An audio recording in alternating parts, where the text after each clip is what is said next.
चले वतन की ओर डाल के प्रेम की डोर। हम चले वतन की ओर डाल के प्रेम की डोर।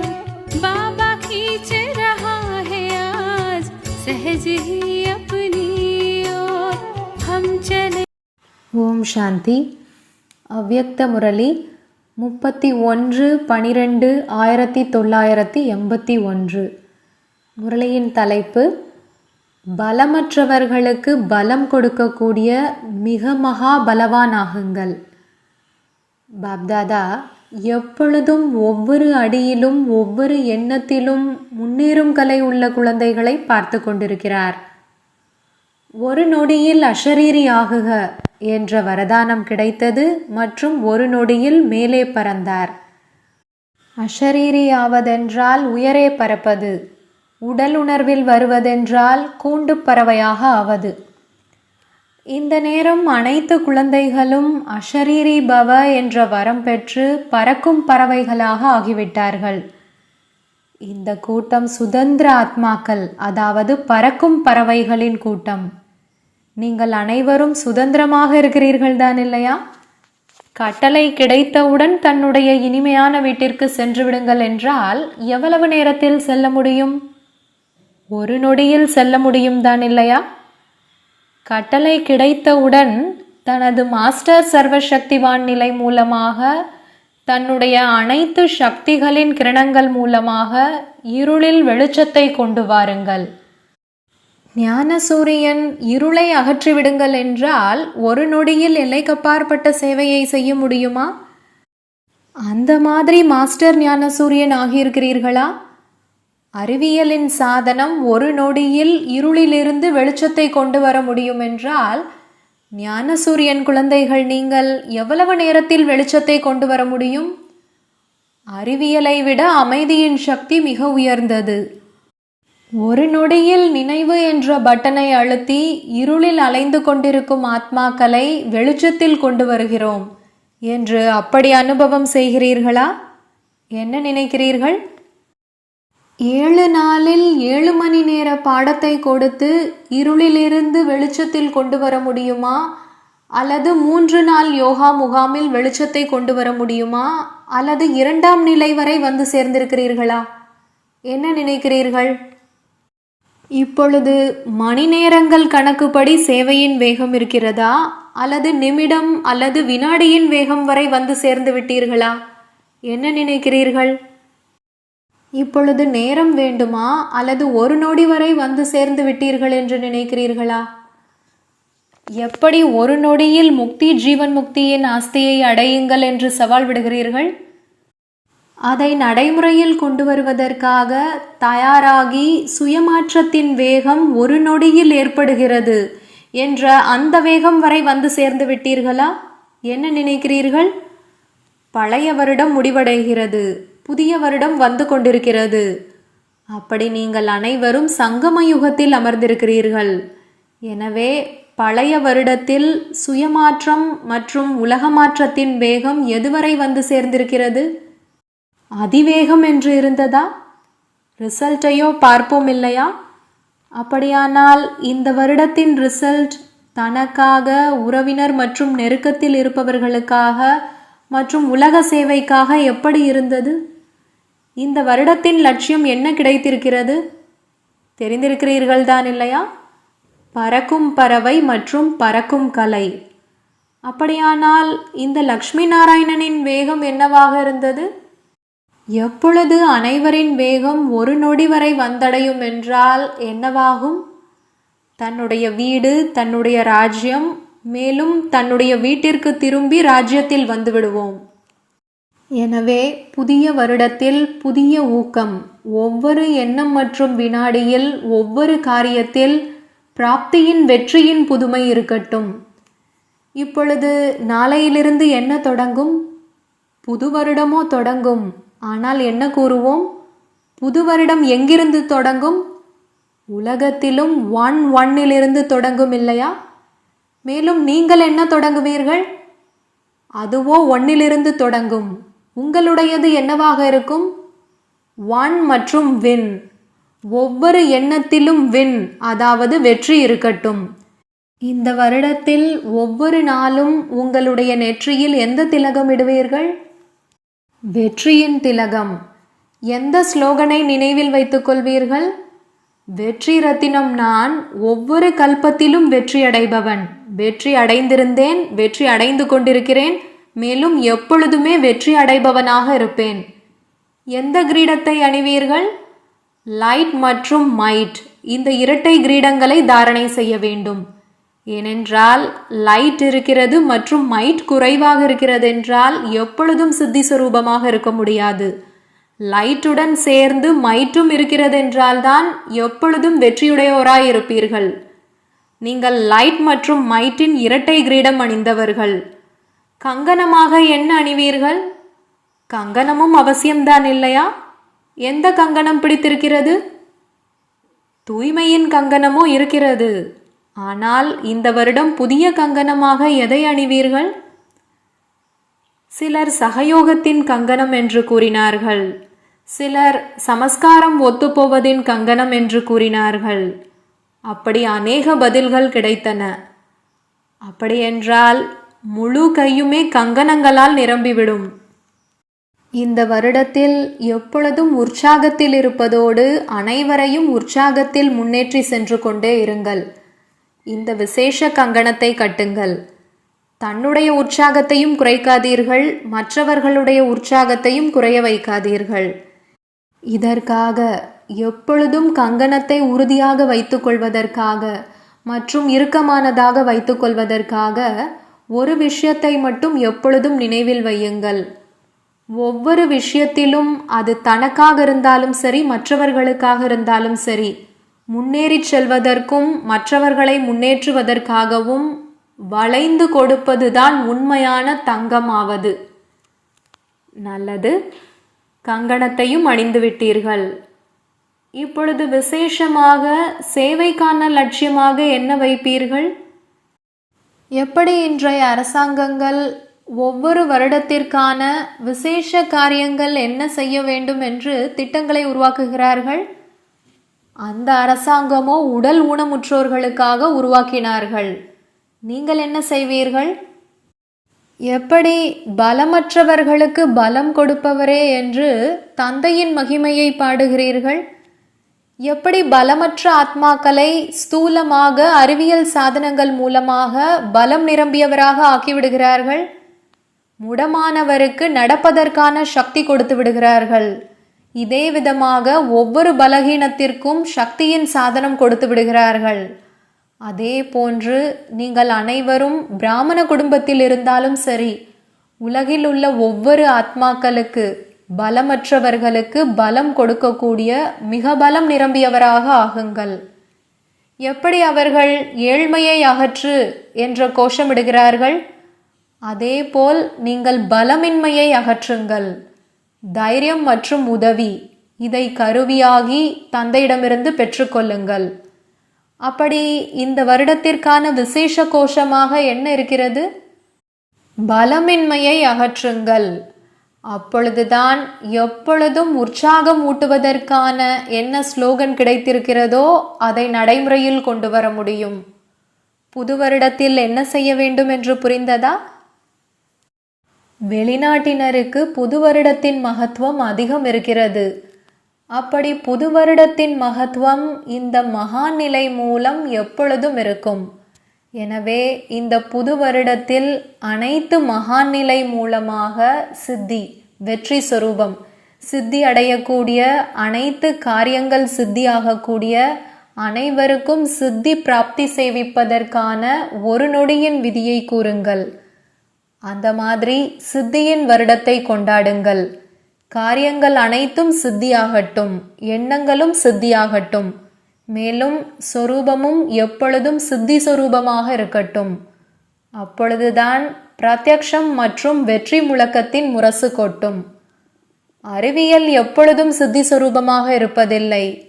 ஆனால் நீங்கள் அனைவரும் எப்பொழுதும் சித்தி சொரூபமானவர்கள். இன்று மின்சாரம் இடையிடையே அதிகமாக தடை ஏற்பட்டு கொண்டிருந்தது. உங்களுடைய ராஜ்யத்தில் இந்த பிரச்சனை இருக்குமா? உங்களுடைய இனிமையான இல்லத்திலோ இதற்கான அவசியமே இருக்காது. எனவே இப்பொழுது தன்னுடைய இனிமையான இல்லத்தை மற்றும் இனிமையான ராஜ்யத்தை அருகில் கொண்டு வாருங்கள். அதாவது நீங்களே அருகில் செல்லுங்கள். என்ன செய்ய வேண்டும் என்று புரிந்ததா? நல்லது. அந்த மாதிரி எப்பொழுதும் ஒருவரின் நினைவில் இருக்கக்கூடிய, ஒருவருடன் அனைத்து சம்பந்தங்களையும் இணைக்கக்கூடிய, எப்பொழுதும் ஒரே சீரான நிலையில் இருக்கக்கூடிய, அந்த மாதிரி தந்தைக்கு சமமான பாப்தாதாவை தன் மூலமாகவும் சேவை மூலமாகவும் பிரத்யக்ஷம் செய்யக்கூடிய பிரத்யக்ஷ பலன் சொரூப மிக அன்பான மற்றும் நெருக்கமான குழந்தைகளுக்கு பாப்தாதாவின் அன்பு நினைவுகள் மற்றும் நமஸ்காரம். வெளிநாட்டு குழந்தைகளுடன் அவ்யக்த பாப்தாதாவின் சந்திப்பு, நைரோபி பார்ட்டியுடன் சந்திப்பு. அனைத்து குழந்தைகளும் மிக அன்பான மற்றும் சகயோகி ஆத்மாக்கள். அந்த மாதிரி அனுபவம் செய்கிறீர்களா? யார் அன்பானவராக இருப்பாரோ அவர் சகயோகி ஆகாமல் இருக்க முடியாது. பொதுவாக உலகத்தில் பார்த்தாலும் எங்கே அன்பு இருக்கிறதோ அங்கே உடல் மனம் பொருளால் இயல்பாகவே பலியாகி விடுவார்கள், அதாவது சகயோகியாகி விடுவார்கள். நீங்கள் அனைவரும் தந்தையின் மிக அன்பிற்குரியவர்கள். எனவே அனைத்து விதமான சகயோகி ஆத்மாக்களாகவும் இருக்கிறீர்கள். பாப்தாதா மிக அன்பான மற்றும் சகயோகி குழந்தைகளை பார்த்து குஷியடைகிறார். எப்படி குழந்தைகள் தந்தையை பார்த்து குஷியடைகிறார்களோ அதேபோல் தந்தையும் குழந்தைகளை பார்த்து இன்னும் அதிக பல மடங்கு குஷியடைகிறார். ஏனென்றால் குழந்தைகள் எவ்வளவு அதிர்ஷ்டம் நிறைந்தவர்கள் என்று பாப்தாதா தெரிந்திருக்கிறார். ஒவ்வொருவரின் அதிர்ஷ்டத்தின் ரேகை எவ்வளவு உயர்ந்தது! அந்த இன்றைய நாளின் மகாத்மாக்களோ உங்களின் எதிரில் ஒன்றுமே இல்லை, பெயரளவில் இருக்கிறார்கள். ஆனால் நீங்கள் நடைமுறையில் காரியம் செய்பவர்கள். அப்படி என்னவாக இருந்தவர்கள் என்னவாக ஆகிவிட்டீர்கள், மேலும் என்னவாக ஆகப் போகிறீர்கள்? இந்த குஷி இருக்கிறதா? தரையில் இருக்கிறீர்களா அல்லது ஆசனத்தில் இருக்கிறீர்களா?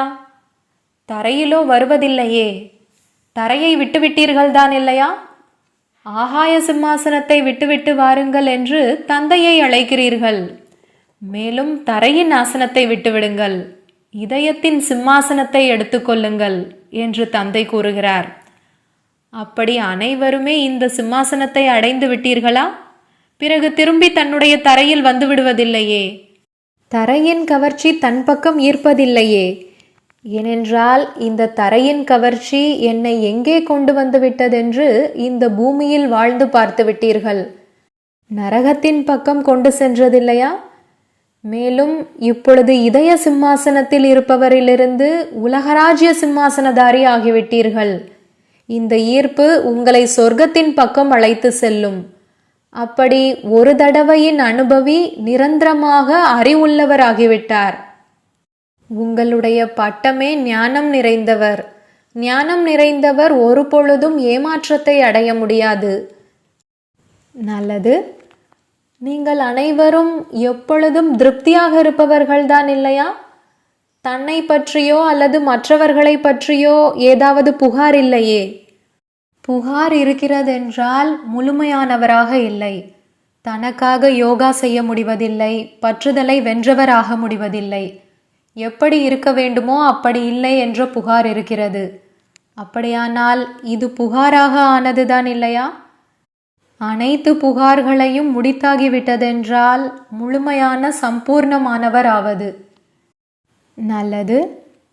இதே குழந்தைகள் ஒவ்வொரு கல்பத்தின் அதிகாரிகள் என்று பாப்தாதாவிற்கு குழந்தைகள் மேல் எப்பொழுதுமே பெருமிதம் இருக்கிறது. பாப்தாதா ஒவ்வொரு ரத்தினத்தின் மதிப்பை தெரிந்திருக்கிறார்.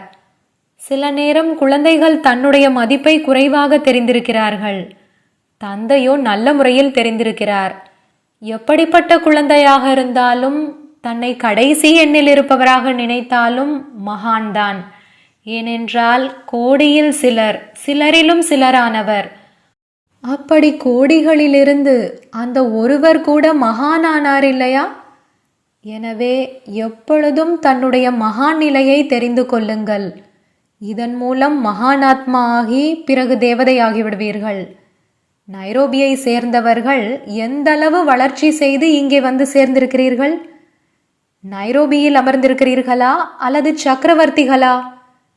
யார் அவரே தானே பறக்க முடியாதவரோ அவருக்கு பலம் கொடுத்து பறக்க வைப்பவர்தான் இல்லையா?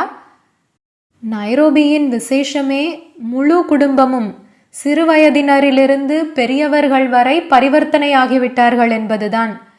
ஏனென்றால் குஜராத்தின் அஸ்திவாரம் ஆகும். ஆப்பிரிக்காவிலும் யாருடைய பாக்கியம் திறந்தது?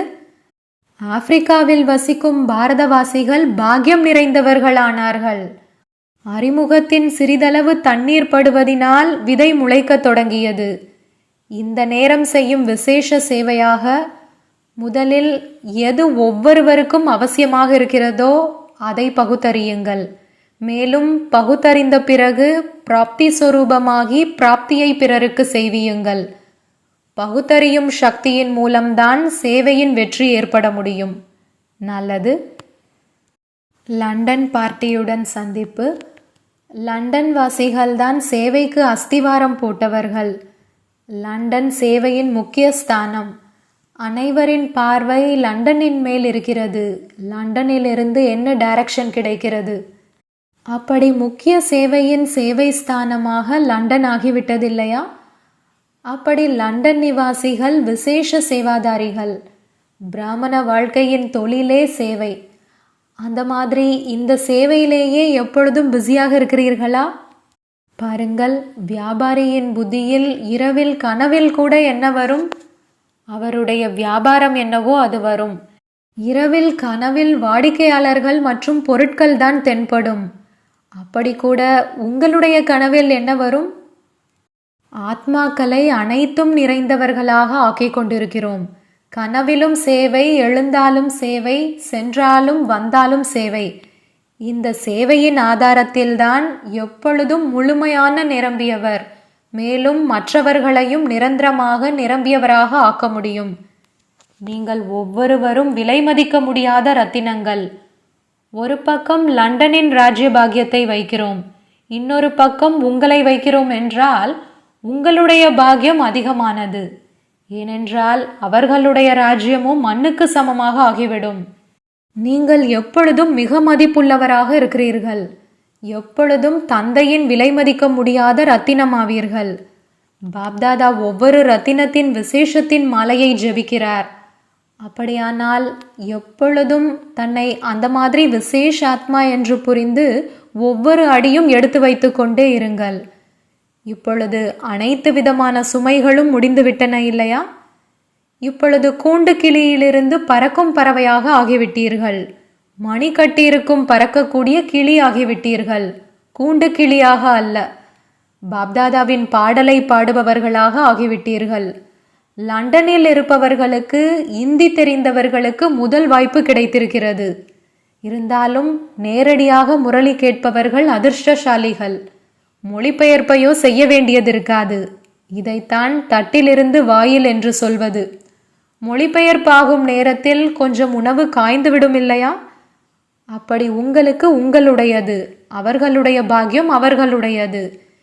எனவே வெளிநாட்டில் வெளிநாட்டினர்களுக்கு தான் மகிமை இருக்கிறது என்று ஒரு பொழுதும் நினைக்காதீர்கள். உங்கள் அனைவரின் கூட்டத்தை பார்த்து இந்த ஆத்மாக்களும் பிரபாவம் அடைந்திருக்கிறார்கள். நீங்கள் அனைவரும் இதற்கு பொறுப்பானவர்கள். இருந்தாலும் பாரதவாசிகளுக்கு தங்களுடைய பிறந்த இடத்தின் போதை இருக்கிறது. நல்லது. குமாரர்களுடன் சந்திப்பு. குமாரர்களின் குரூப் என்றால் இரட்டை சுதந்திரம். ஒன்று குடும்ப பொறுப்பிலிருந்து சுதந்திரம், இன்னொன்று ஆத்மா அனைத்து பந்தனங்களிலிருந்தும் விடுபட்ட சுதந்திரம். மாயாவின் பந்தனம் மற்றும் குடும்ப பந்தனத்திலிருந்தும் சுதந்திரம். அந்த மாதிரி சுதந்திரமாக இருக்கிறீர்களா?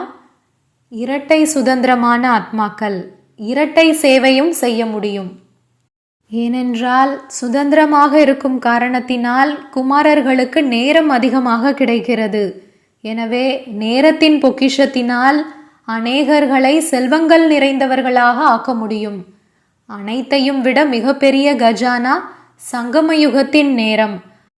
அந்த மாதிரி குமாரர் குரூப் என்றால் நேரத்தின் பொக்கிஷத்தினால் நிரம்பிய, மேலும் நேரம் இருக்கும் காரணத்தினால் மற்றவர்களையும் சேவையில் சம்பன்னமாக்க முடியும். சேவையின் பாடத்திலும் 100% மதிப்பெண் பெற முடியும். எப்பொழுதும் பந்தன் முக்த் என்றால் எப்பொழுதும் யோகயுக்த். உலகமே தந்தை என்று ஆகிவிட்டார் இல்லையா? குமாரர்களின் உலகம் எது? பாப்தாதா.